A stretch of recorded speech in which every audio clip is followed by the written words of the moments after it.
أعوذ بالله السميع العليم من غضب الجبار ومن الشيطان اللعين الرجيم. بسم الله الرحمن الرحيم. الحمد لله الذي إليه مصائر الخلق وعواقب الأمر. نحمده على عظيم إحسانه ومنير برهانه ونوام فضله وامتنانه. إن الله بعث محمدا نذيرا للعالمين وأمينا على التنزيل.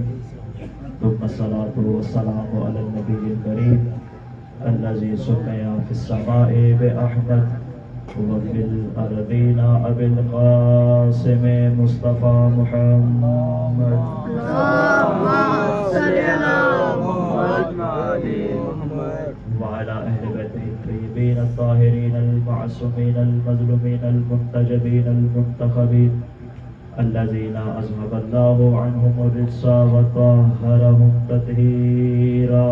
اللهم صل على محمد أما بعد فقد قال الله تبارك وتعالى في محكم كتابه ومتقن خطابه. بسم الله الرحمن الرحيم. هو الذي أرسل رسوله بالهدى ودين الحق ليظهره على الدين كله ولو كره المشركون. صلى اللهم صل على محمد آپ اس سے بھی بلند صلوات پڑھ سکتے ہیں مل کے باواز بلند صلوات. اللهم صل على محمد. سامعین دیوکار، ارباب فکر و دانش، خداوند متعال کا لاکھ لاکھ شکر ہے کہ جس نے ہماری زندگیوں میں ایک مرتبہ پھر حسین کا غم نصیب کیا. اس ذات کا بارہا شکر ادا کرتے ہیں جس نے مجھ حقیر کو ایک مرتبہ پھر آپ مومنین کی زیارت سے مشرف فرمایا. دعائیں خالق دو عالم سے کہ وہ ہمیں یہ توفیق عطا فرمائے کہ ہماری زندگی میں ایسے ہی ذکر محمد و آل محمد چلے. جس آیہ مجیدہ کو سرنامہ کلام قرار دیا، سورہ مبارکہ توبہ کی آیت نمبر 33، خالق کردگار ارشاد فرماتا ہے هو الذی ارسل رسولہ، وہ خالق جس نے اپنے رسول کو بھیجا. ماشاءاللہ ماشاءاللہ. کس طرح بھیجا، کس انداز سے بھیجا؟ دو چیزیں دے کر بھیجا. ماشاءاللہ ماشاءاللہ. بالہدا و دین الحق، رسول کو ہدایت دے کر بھی بھیجا اور دین حق کے ساتھ بھیجا. ماشاءاللہ ماشاءاللہ ماشاءاللہ. ان دو چیزوں کے ساتھ رسول کو بھیجنے کا مقصد کیا تھا؟ لِیُظْہِرَہُ عَلَى الدِّینِ کُلِّہ، تاکہ اس کائنات کے اندر جتنے بھی دین ہیں سب کے اوپر اپنے دین کو غالب کر دے. ماشاءاللہ. اور پھر کہا وَلَوْ کَرِہَ الْمُشْرِکُونَ، اللہ تو یہ کرنا چاہتا ہے چاہے مشرکین کو پسند نہ بھی آئے. اللہ نے اس کام کو کرنا ہی ہے چاہے مشرکین پر یہ بات ناگوار گزرے. اب اللہ نے کیا کہا؟ دنیا میں جتنے بھی ادیان ہیں، جتنے بھی دین ہیں، ان پر دین حق کو غالب کرے گا. اب لوگ جو کہتے ہیں فلاں دین پہ عمل کر لو جنت مل جائے گی، فلاں دین پہ عمل کر لو وہ رسول کا دین ہے، فلاں دین پہ عمل کر لو وہ دین حق ہے. ہر مذہب کہتا ہے، ہر دین کہتا ہے میرا دین دین حق ہے. بھئی اگر ہر دین دین حق ہوتا تو اللہ نہ کہتا دین حق کو باقیوں پر غالب کروں گا. تو اس کا مطلب ہے کہ دین حق ایک ہی ہے جس کو اللہ نے باقیوں پر غالب کرنا ہے. اب آپ دیکھ لیں حضرت آدم سے لے کر آج تک دنیا میں جہاں جہاں بھی اسلام پھیلا ہے، اسلام نے سرحدوں کو عبور کیا ہے، اسلام کی حدود پھیلی ہیں، اسلام کا غلبہ نہیں ہوا. تو اس کا مطلب ہے کوئی ایسی ہستی اس کائنات میں موجود ہے تو اس دنیا میں آ کر اسلام کو غلبہ عطا کرے گی. پوری دنیا میں لا